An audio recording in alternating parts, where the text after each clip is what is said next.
মেগাস্টারের একমাত্র রাজকন্যাকে কোলে তুলে নিলেন শাকিব খান। বাবা মেয়ের এই আদরের খুনসুটি যেন চোখে পড়ার মতো।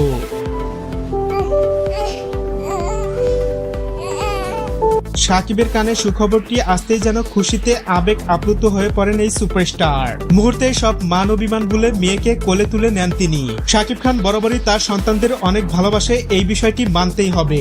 দুইজন ছেলে সন্তানের পর একমাত্র কন্যা সন্তান, একজন বাবার কাছে এর থেকে ভালো আর কি হতে পারে। পার্সোনালি আমার ওপিনিয়ন, শাকিব খান সত্যি একজন ভাগ্যবান মানুষ, কারণ তিনি যেদিকেই অগ্রসর হয় সেদিকেই তার কপাল খুলে যায়। সে যাই হোক, গতকাল ফেসবুক পোস্টের মাধ্যমে বিষয়টি নিশ্চিত করেছেন বুবলি।